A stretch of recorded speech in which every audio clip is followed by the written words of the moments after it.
इन्होंने जो खड्ग उठारी, मारने का प्रयास किया कि भद्रकाली मैया प्रकट हो गई। विचार करने लगे, ओहो परम धर्मात्मा मेरे सामने बैठा है और ये ऐसे मारने का प्रयास कर रहे हैं। प्रकट हो गई और विदित सहस्र करई कुनुते कृत सुर तारक संगर तारक सुनुते सुरत समाधि समान समाधि सुजाप्य रते। जय जय भद्र कपालिनी माता, जय जय हे सुमते सुमते। भद्रकाली मैया प्रकट हो गई, लेके खड्ग सबका कल्याण कर दिया। बोलिए भद्रकाली मैया की। महाराज जी को नेत्र खोले तो देखा, ओहो सबको तो माँ काली ने परास्त कर दिया। जय हो मैया की। लगता है कार्यक्रम शेष है, चलो चला जाए। उड़कर चल दिए। ये होती है ब्रह्म ज्ञानियों की स्थिति। अब एक दिन जा रहे थे महाराज रघुगण पालकी में बैठकर, तो एक कहार बीमार पड़ गया, कोई तो मिला नहीं है। महाराज जी मिल गए, इनके कंधे पर पालकी लग दी। अब पालकी रख दी तो सब चलने लगे। ये महाराज जी नीचे देख के चलते, कोई पैर के नीचे जानवर आ जाए तो हिंसा न हो जाए। ये चलने लगे और पैर के नीचे चींटा दिख गया। अब पैर के नीचे चींटा दिखा तो उछल पड़े। अब पालकी चलाने वाला उछले तो भला क्या होगा। ये उछले, पालकी डगमगाई और राजा की खोपड़ी चट। अब तो राजा का माथा खराब हो गया। बाप रे, क्या करते हो रे मूर्खो, मेरा दिमाग खराब कर दिया, सर फोड़ दिया मेरा, वो दंड दूंगा कि जीवन भर याद रखो। तो ये कहते हैं महाराज हमारी कोई गलती नहीं है, ये जो नया मोटा तगड़ा बाबा लगा है ना, इसी की गलती है। मर के तो चलता है और बीच पता नहीं कौन सा दौरा लगता है, इसको उछल पड़ता है। ये कौन है ये महाराज जी, दिखाओ। ये सामने आया, ओहो ये महाराज जी हैं। देखो बेचारा कितना दुबला पतला है, दिन में एक ही बार खाने को मिलता होगा, सारा पालकी का भार इसी के तो कंधे पर है, तुम सब तो अभी अभी लगे हो। इस प्रकार जब व्यंग्यात्मक वचन रघुगण ने बोले, तो आज पहली बार श्री जड़ भरत जी महाराज जी ने अपना मुख खोला और ऐसे वचन बोले कि रघुगण के सारे होश उड़ गए। अच्छा, पहले नहीं बोला तो आज ही क्यों बोले। कहते हैं कि भैया ये क्षत्रिय, मैं ब्राह्मण, मैंने इसका बोझ अपने कंधे पर उठाया है। ब्राह्मण ने जिसका बोझ उठाया है वो हमेशा नरक में ही गया है। ये नरक में चला गया तो लोग क्या कहेंगे, अतः तारने के लिए बोल दिए। बड़े सुंदर शब्दों में कहते हैं, तो योदितम यक्तम विप्रलब्धम भरतु समे स्याद्यदि वीर भारः गन्तुर्यदि स्यादधिगम्य मध्वा पीवेति राजो न विधाम प्रवादः। अरे रघुगण, तुम मुझे भला क्या दंड दोगे, क्योंकि ना ही मैं मोटा हूं, ना ही मैं पतला, ना ही मैं पैदा होता हूं, ना ही मैं मरता। ये सब तो शरीर के गुण हैं। मैं आत्मा तो अब निर्गुण, निरहंकार, निरुपाधिक हूं, अविनाशी हूं।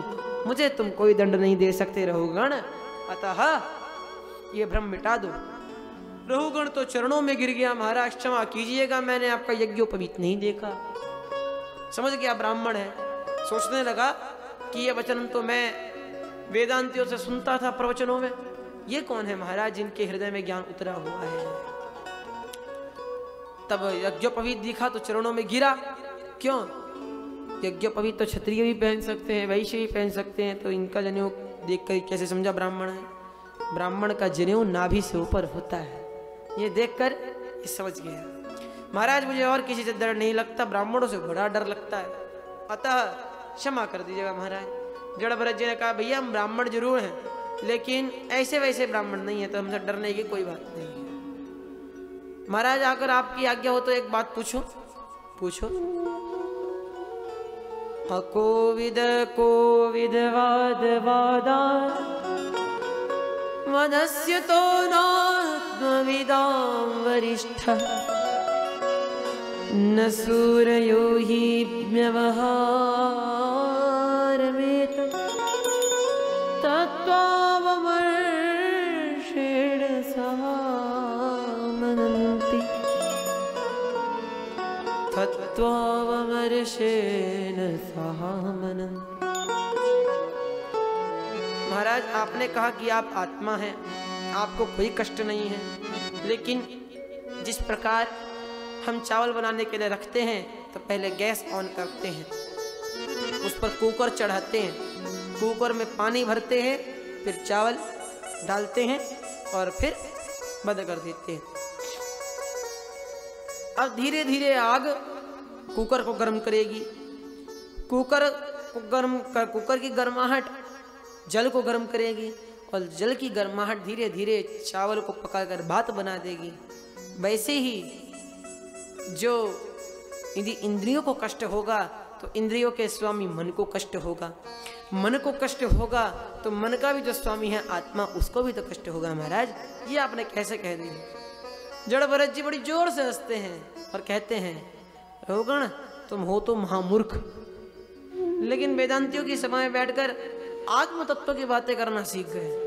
अरे तुम जो बात कर रहे हो पानी बटलोही आदि की, ये सब तो देख नहीं सकते हैं, तो साकार तत्व है।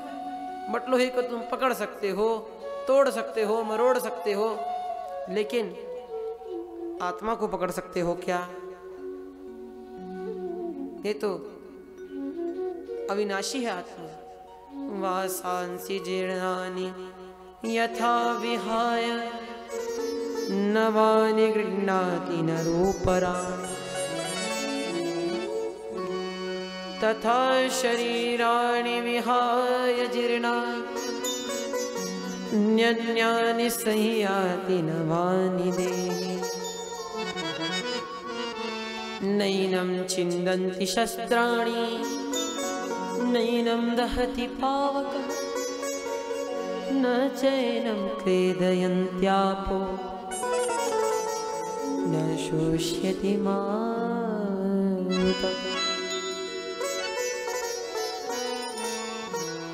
इसे ना अग्नि जला सकती है, ना पानी बहा सकता है, ना वायु सुखा सकती है, तो परम निर्विकार तत्व है। रहुगण को ज्ञान दिया, रहुगण स्तुति करने लगा। नमो नमः कारण विग्रहाय स्वरूप तुच्छीकृत विग्रहाय नमो वधूत द्विजबन्धुलिंग निगूढ़ नित्यानुभवाय तुभ्यम्। अकारण विग्रहाय तम नमो नमः। हे प्रभु, मैं समझ गया आप तो अकारण विग्रह सभी ज्ञान को जानने वाले हैं, आपके श्री चरणों में बारंबार प्रणाम करते हैं।